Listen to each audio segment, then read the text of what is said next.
The day after, man. Oh, the day after getting destroyed by Newcastle United. It wasn't a great day for Manchester United, but we have some breaking news. We have some massive news because Sir Jim Ratcliffe, he looks to be busy right now. Of course, Sir Jim, a lot of people ask the question of, okay, what's the real direction of Man United? What's the real direction that Man United really want to go in? And uh, it wasn't a great game. United got outplayed by Newcastle, and I know a lot of people are still recovering from that, right? You still need to recover from a situation like that. You still need to actually just try to do your best to move on from that Newcastle game. But today we have some relevant news, right? Apparently, Sir Jim Ratcliffe is determined to improve Manchester United's database. So this is news actually coming out recently. So we know Sir Jim Ratcliffe, he also has involvement with Mercedes Formula One team. So Jim Ratcliffe has involvement with that. So the story is coming out to say so Jim Ratcliffe is determined to improve Manchester United. And the way he wants to improve Manchester United's database is by appointing senior the performance simulator. So this guy's like a performance simulator engineer for Mercedes. Apparently, he's really good at what he does, right? He's like he just handles data analysis. Let's just give an example. He's given a lot of data about Man United. He analyzes that and then just he's more of like a performance type of guy. Okay, he analyzes the data.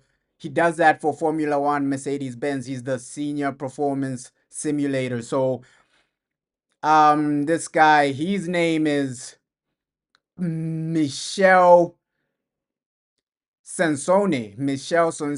He's literally like a data type of guy. How you doing, bro? He's literally like a data type of guy. Michel Sansoni. He works for Mercedes Benz. So the viewpoint from Sir Jim Ratcliffe is for this guy to come in and improve like the data analysis, right? Obviously, data it's a massive part of football, right?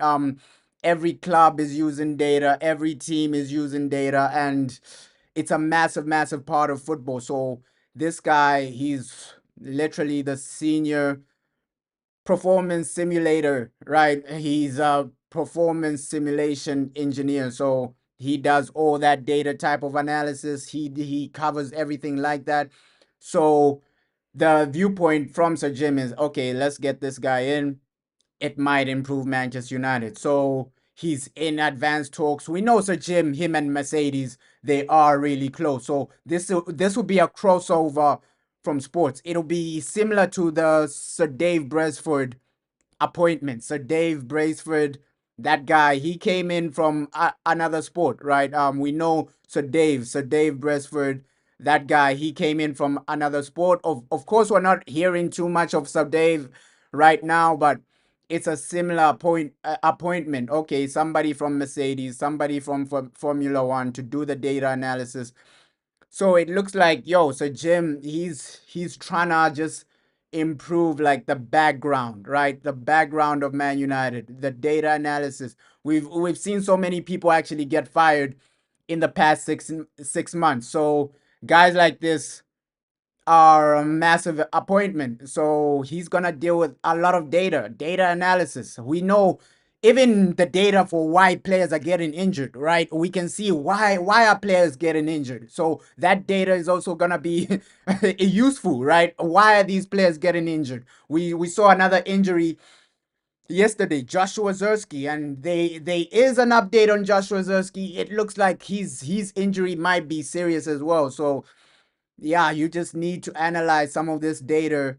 And I think this guy from Mercedes, he might help us just analyzing everything, just analyzing okay, what areas are literally causing us this and that, that and this. He's a pro, man. I'm not a pro at this, but the guy, he's been appointed to take us to the next level. So Sir Jim Ratcliffe, let's see what this appointment genuinely does for Manchester United, because hey, the data, it hasn't been great. Even I think you still need to touch down on, okay, data. Why are so many players getting injured? Joshua Zerski, he's another example, injured maybe for more than a month. So we'll see what genuinely happens with the Joshua Zerski injury.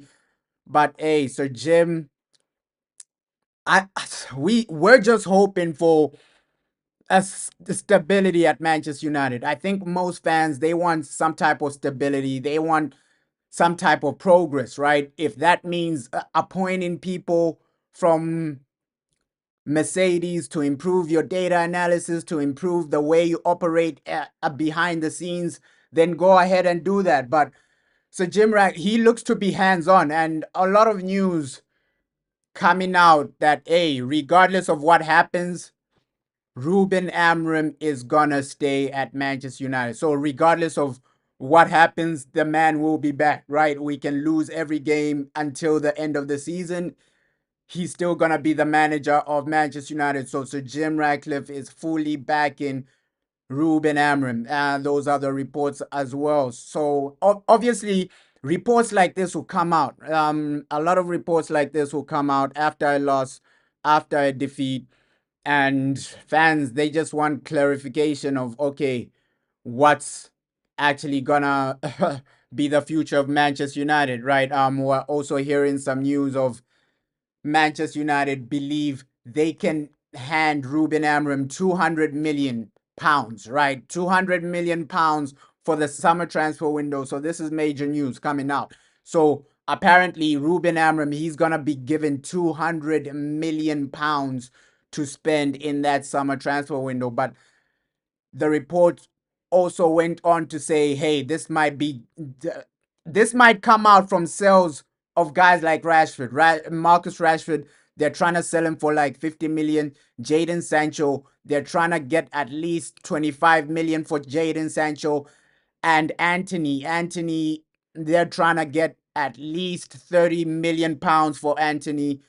Tyrell Malacia, he's another one which they will sell. They're trying to get at least 10 million for Tyrell Malacia. And since Marcus Rashford is an academy graduate, when you do sell him, they want minimum 50 million for Marcus Rashford. They're trying to sell him. This is what the reports are saying. Minimum 50 million for Marcus Rashford. They're trying to sell him for like 50 million. And since he's an academy graduate, that goes well with FFP, right? It allows you to spend like double that amount. And with Marcus Rashford, let's see his destination, man. Let's see where he ends up being, because Marcus, we know it's been up and down. It's been an up and down situation for Marcus Rashford. Usually Marcus, ah, of course, there are some games he performs, there's some games he doesn't really perform for Aston Villa. So are Man United gonna be able to sell him for 50 million? I think these reports are a bit over the top, right? 50 million for Marcus Rashford. Do do you see Aston Villa paying that type of money? I don't really see that. Even a club like Barca, do you see them paying 50 million for Marcus Rashford? So these reports, we just have to take them with a pinch of salt, right? A pinch of salt. Big up, bro. Big up, bro. I think like the live streams are way easier than the videos. That's just what I've realized. Like live streams way easier than videos. Regular videos, it's way harder. But let me just get back into this. Yeah, they're trying to sell Marcus Rashford for like 50 million pounds. So that 50 million pounds, let's see how it actually progresses, because 50 million, it's not a joke, man. How are people which club is going to pay 50 M's for Marcus Rashford? I don't really see a lot of clubs paying a fee of 50 million for Marcus, because this fee, bro, It's insane. And Jadon Sancho, also the way he's underperforming in some games. Are we gonna get a 30 million for Jadon Sancho? 25 million for Jadon Sancho. So let's see. Let's see. Apparently, they are trying to back Ruben Amorim with 200 million pounds. That's gonna do so much for Manchester United. You can buy your striker, you can buy a midfielder, you can buy somebody like Tyler Diblin. So it's just about progress right now. It's just about progress, taking yourselves to the next level. If the ownership don't do nothing in the summer, I don't know what to say. Yeah, bro, I'm with you, bro. I'm with you. I don't know what to say if they genuinely don't do anything in the summer. But encouraging reports, 200 million for Ruben Amorim to spend. Let's see the types of players they actually bring in. They actually buy him, because you can have 200 million, but then you just buy players that are really not delivering. You buy players that are really not performing. It won't really do anything for Ruben Amorim. Yeah, they have to do something in the summer, bro. But these reports are extremely encouraging. They are extremely encouraging. It shows us that, hey, Man United, they're trying to do something, right? It's not a situation of whether they're gonna buy players. It's just a situation of who are they gonna buy? Who are you gonna bring in? Because 200 million is nice, but okay, what are you gonna spend that 200 million on? So Tyrell Malacia, Anthony, Jadon Sancho, Rashford, those are guaranteed sales, right? Those are guaranteed guys that are gonna genuinely be sold. You're saying 200 million is not enough, bro. It depends, bro. We know these guys, they're going into the market to buy cheap players. We know Man United's new strategy. They're going into the market to buy players below 50 million. You're buying players below 40 million pounds. So we know what Sir Jim Ratcliffe's strategy is. All the players he's gonna buy are gonna be below 50 million. We saw that in the summer transfer window. Aiden Heaven, this in the transfer window, January transfer window, Aiden Heaven, that guy was cheap. Patrick Dogu, that guy was cheap.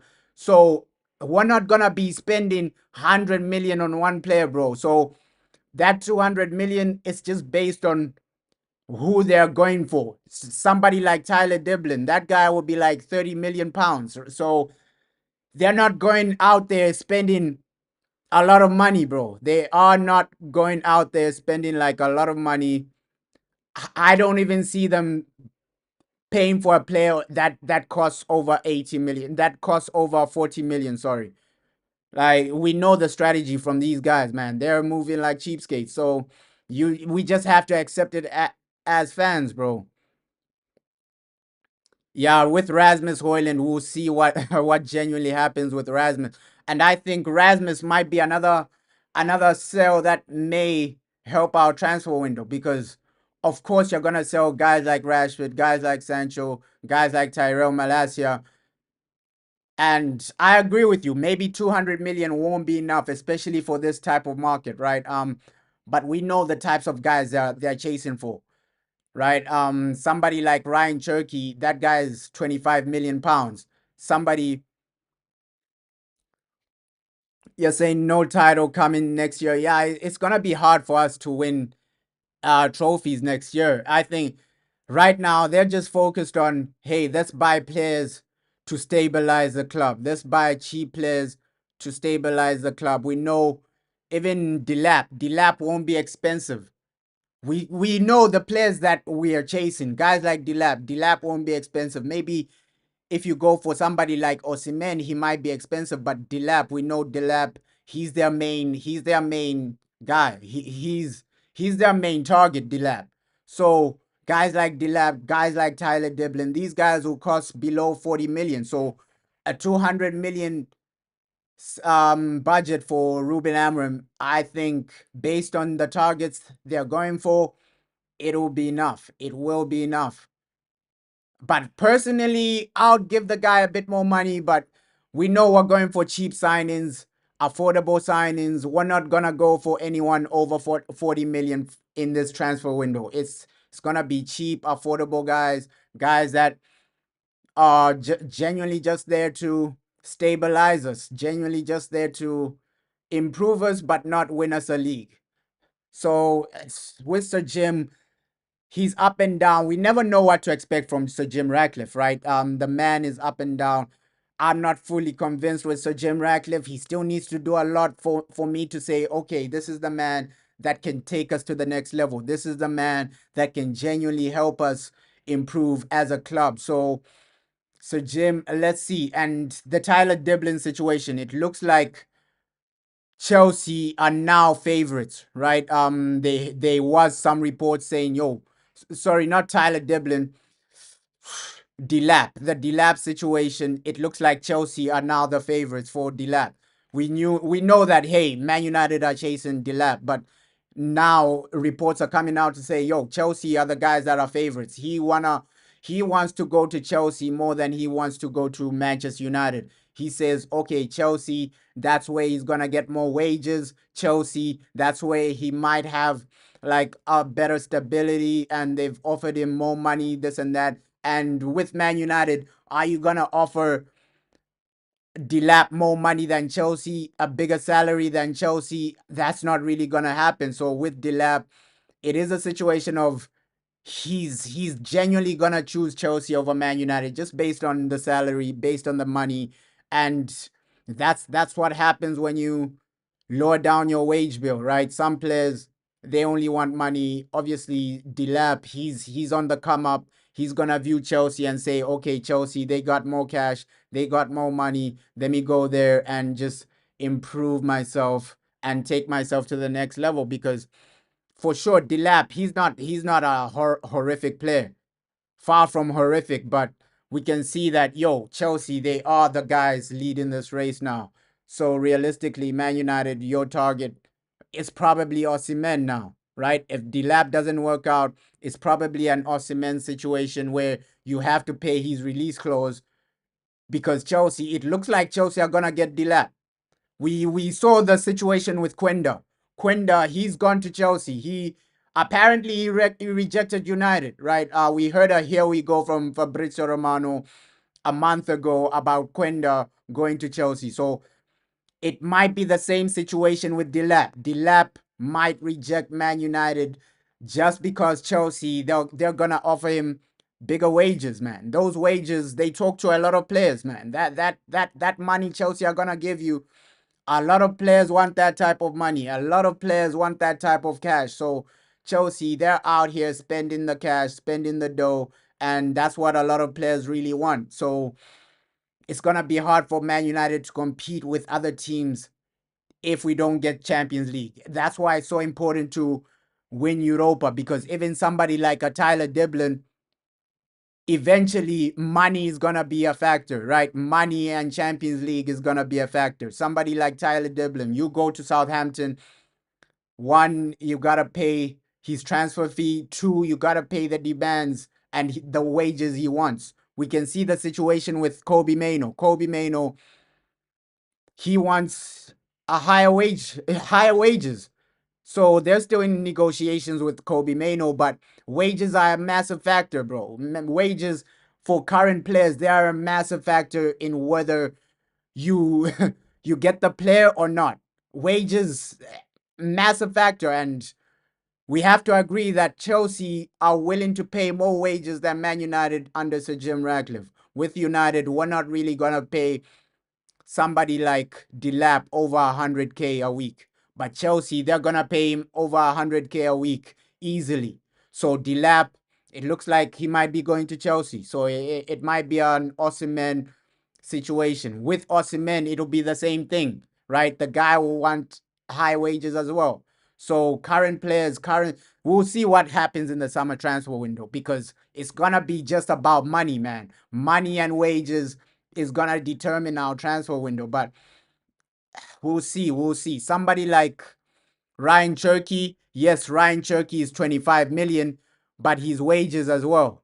Are you gonna pay the guy his wages? Are you gonna pay because some sources are saying Ryan Cherky he wants 200K. Are Man United gonna pay him 200K per week? Ryan Cherky, that's what he's demanding. We saw Manchester United reject Kobe Mano and his wages, the demands he had for wages. Are Man United gonna pay people like Tyler Diblin the wages they want? People like Ryan Cherky the wages that they want? Delap, the guy has options.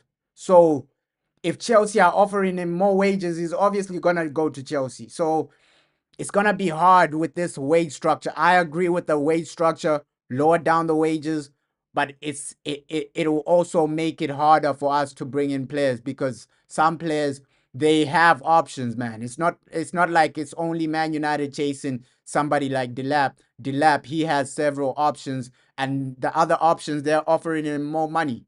So he's obviously gonna take the option that's offering him more money, more wages, because he's on the come up, man. He's on the come up. He needs to feed his family, this and that. So he's obviously gonna take Chelsea. Chelsea, they're obviously gonna pay him 150, 160. With Man United, they'll only offer him maybe 110 million per week. The way they are giving, because you have to think about it. We have to think about it. Amad Diallo, one of our most important players, is on like 110 or something like that, right? And is Delap gonna come in and earn more than players like Amad Diallo? I don't really see that happening because Delap, he's also a young player, right? Are they gonna offer him wages more than Amad Diallo? We saw what happened to Kobe Mainoo when they offered Kobe Mainoo the same amount as Amad Diallo, but he rejected it. He rejected it. So they already have a strategy of, okay, this is the type of wages we're gonna be paying these players. We're not gonna pay them more than this amount. We're not gonna pay them more than this price. So they have a strategy. Fair play to Man United for having that type of strategy. But long term, that's gonna hinder us. Long term, that's gonna hold us back because players, they want money, man. They do want money. You can see now there are players going to Saudi just for the money, right? Just for the money. So we'll see what what genuinely happens, how this impacts Manchester United, the wage structure. But I think this guy from Formula One, this guy from Mercedes, he's gonna take us to the next level just based on what he's done at Mercedes, right? Of course, it's a different sport, but data analysis is genuinely the same thing in all sports, right? The guy just accumulates the data and just looking at what he does, right? Performance simulation engineer.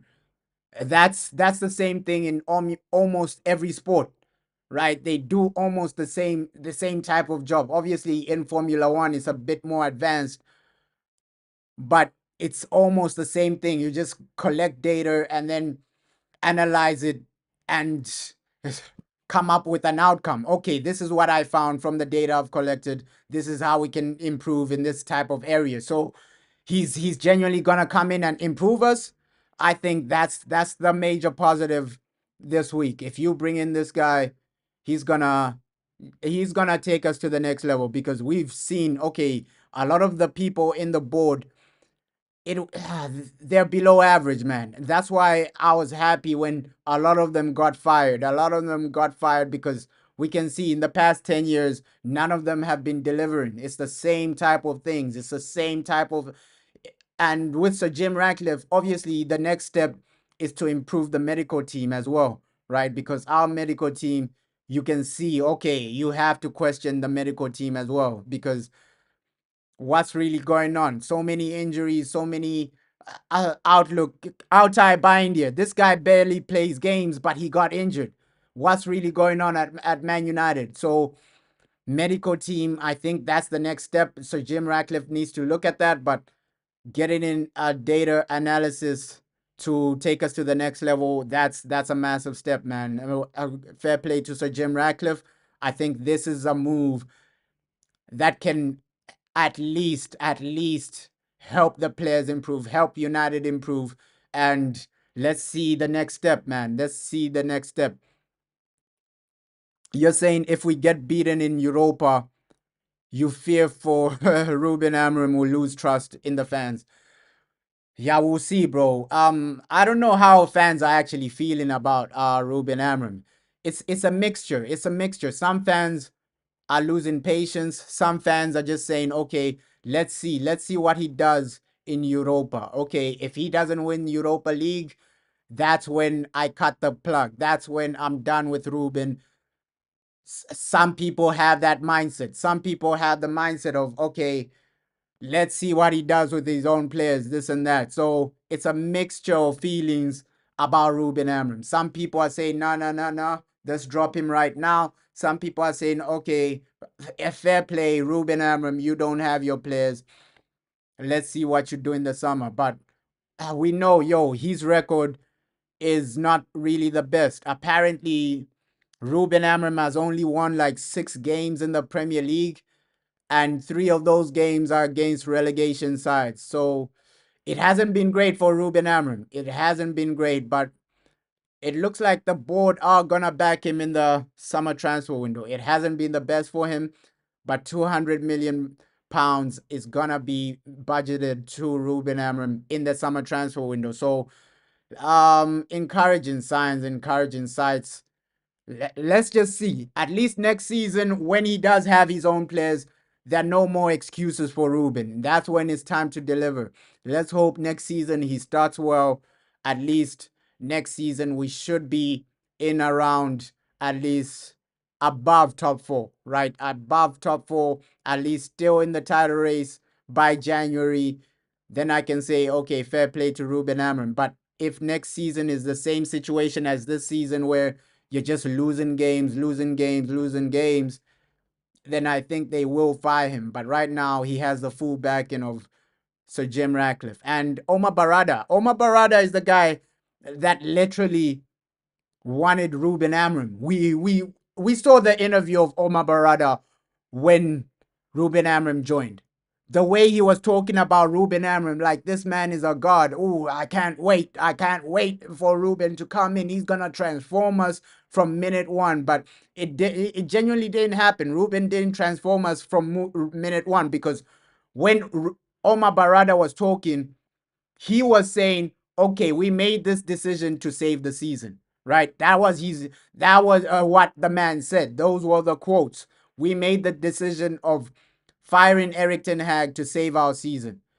And realistically, has our season been saved? I don't really think so, but it can be saved with Europa League. I think winning Europa, it gives you the same benefits as finishing in the top four. So low key was still in the top four race by being in the Europa League, right? Winning Europa, it gives you the same benefits as finishing in the top four. It gives you the same amounts of money. So the mission is clear for Ruben Amorim. Go out there, win some Europa, and just be competitive, man. If you can be competitive, bring that Europa League trophy back. A lot of fans will give you lenience. A lot of fans will give you some type of credit. And yeah, this appointment, happy with our appointment. I think he's gonna do wonders. I don't think it'll be an appointment where he performs immediately, but I think it's gonna be an appointment where it's gonna take some time, right? It's gonna take some time for this guy to settle in. Let's see. By the end of the season, I think this data analysis guy, he's gonna be part of Manchester United. So that was just like a quick update on this data analysis guy. He's good at what he does, and he might take us to the next level. So that was just like a quick update. Okay, this man coming in from Mercedes, he's gonna be similar to Sir Dave Braceford, but a bit more advanced, with what he does. So positive signs, positive appointment, and encouraging signs for Manchester United, just based on the data analysis. It's gonna genuinely improve the whole team. And his CV, this guy's CV, I actually Googled his CV. So his CV talks for itself, right? His impact as a data analysis type of guy, as a data engineer, his CV talks for itself, right? High CV. He's literally one of the top. So we're getting a top guy, because I I did some research before doing the live about this guy. You can see his CV, what he's done in Formula One. So he's a highly rated data analysis type of guy. So Massive appointment from Sir Jim Ratcliffe. Let's see how this benefits us in the long run, right? With Ruben Amorim, we've heard reports of him saying, okay, Joshua Zerski, he's out, out for that Europa League game. So we don't, I don't see Joshua Zerski coming back this month, maybe in May, because it looks like his injury is extremely serious. You're saying it's not like we're gonna spend 200 million. We need to sell and raise money. Yeah, that's what I was saying earlier, bro. That's what I was saying earlier, bro. The sales of Marcus Rashford, apparently Manchester United are looking to sell Rashford for 50 million, sell Jadon Sancho for 25 million. They're looking to sell Tyrell Malacia for 10 million. I talked about that earlier, bro. Like it's about the sales, and Anthony as well. They're looking to sell Anthony for like 30 million pounds. So just because of the sale of Marcus Rashford, it's gonna help you spend double that, right? Let's say you sell Marcus Rashford for like 40 million, 50 million or something like that. It's gonna help you spend double or triple that because he is an academy player and it will benefit you long term. So the sales are gonna happen, bro. The sales are gonna happen. Rashford, he's gonna be one. Sancho, he's gonna be the second. Anthony, he's gonna be the third. And a lot of people still forget about Tyrell Malacia. Tyrell Malacia, he's still a United player that we're gonna sell. So those are the four players that are guaranteed to be sold, right? Rashford, Malacia, Sancho, and Anthony. So those are four players guaranteed to be sold, and maybe one or two. One or two. There are also some rumors of Rasmus Højlund to Juventus. Those are some rumors that are just coming out. I don't know how credible those are. That's why I haven't really talked about them. Juventus, we know those guys don't really have money like that. So I don't see, okay, them paying too much for somebody like Rasmus, because Juve, they work on a budget. So if these rumors are true, Rasmus Højlund to Juventus, it's gonna be on a budget, man. Like we won't see a situation or a scenario where Juventus pay over 50 million for Rasmus Højlund. We saw in the January transfer window the situation of Garnacho. Ooh, Garnacho to Napoli. Napoli made the bid, but then they weren't willing to go over like 50 million or something like that. They made the first bid. The first bid was rejected.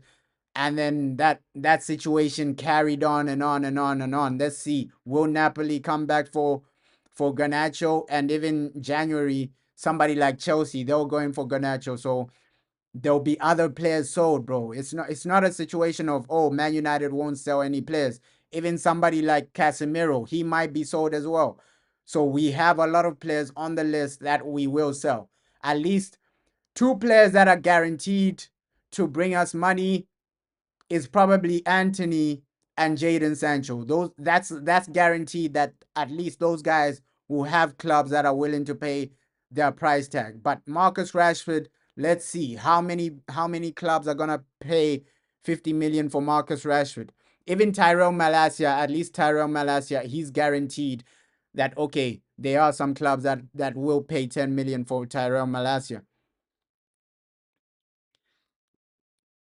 I don't know, bro. The the reports are saying, hey, they want Erasmus because they already have Vlahovic. So that's why I haven't covered this report of Hoyland to Juventus, bro, because it doesn't really feel realistic because they have Vlahovic.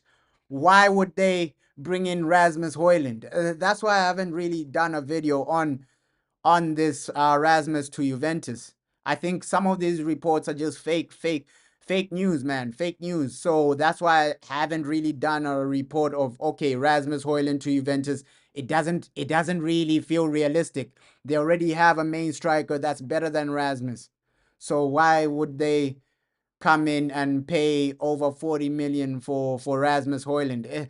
That story doesn't make sense, bro. You're right. Like that's why I haven't really touched on that story. Of course, situations like this, you never know. Maybe Vlahovic is trying to force his way out or whatever, because we've seen a decline in Juventus massively, right? We've seen a decline in Juventus. Somebody like Vlahovic, maybe it's a situation where he ends up at PSG. Maybe they know that they're going to sell somebody like Vlahovic, so they're planning for the future. You're saying a swap Rasmus for Yauders. Ah, yeah, he would fit the system, but bro, yes, you know these rumors, bro. It's up and down. It's an up and down situation. With United, we're always linked to some new players, some unbelievable players. So me, realistically, the only players who are realistically going for, I think, one, Delap, but Delap is gonna choose Chelsea because of the wages. Two, probably Ryan Cherky. At least Ryan Cherky, he's cheap, he's affordable. 25 million pounds isn't ridiculous. And probably they're gonna go for like young, unknown players. We know how the board actually moves. They're probably gonna go for young, unknown players, young, unknown guys. So it's gonna be a weird transfer window in the summer, bro. It's gonna be a weird transfer window in the summer. Obviously, a lot of guys are gonna leave, but we're gonna sign some players as well. I can't wait until that transfer window, but let's just hope it's a transfer window where a lot of fans are just, we just get what we want. We just get what we need as Manchester United. Go out there. If it is Vlahovic, hey, pay for Vlahovic. If it is this other guy, that other guy, so let's see what Man United have in plan, bro. Let's see what Man United have in plan. But Ruben, he will be back with some money. Of course, some people will say 200 M's isn't enough, but it's a start, right? It's a start, and we'll see. Maybe we'll have a similar transfer to what we had in the summer, because in the summer we bought some good players, Lenny Yoro, Delit, Mazraoui. Those guys have taken us to a new level. So let's see what what we have in plan. But it does look like United have a vision. United, they know what they're doing. They know what they want, and behind the scenes, Sir Jim Ratcliffe is trying to improve the club, right? I don't always agree with Sir Jim Ratcliffe. Sometimes I think he's just a puppet for the Glazers, but when he does make a good move, when he does make a good appointment, I'm gonna give him credit. When he brought in Jason Wilcox, I gave him credit. When he brought in Omar Barada, I gave him credit. And now that he's bringing in this data analysis guy, I'm gonna give him credit. I'm gonna give him credit for this data analysis guy, because I think he's top level.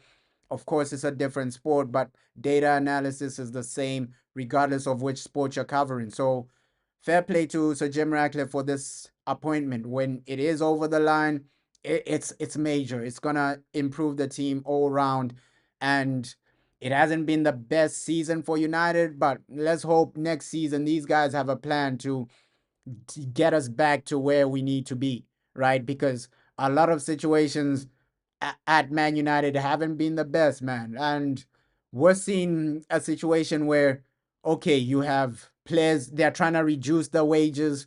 We know that's really happening. Casemiro, he's going to be sold just because of his wages. Ericsson, he's going to be sold.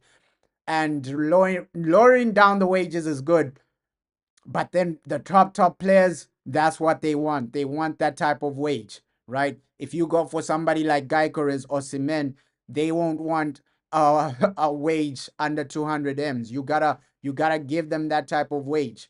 Obviously, somebody like Osimhen, he's gonna have options from Chelsea, options from this other team, and clubs like Chelsea, they will give the guy a wage bill of 200K per week, right? 200K per week. If United don't match that wage bill, it's gonna be crazy, man. It is gonna be crazy.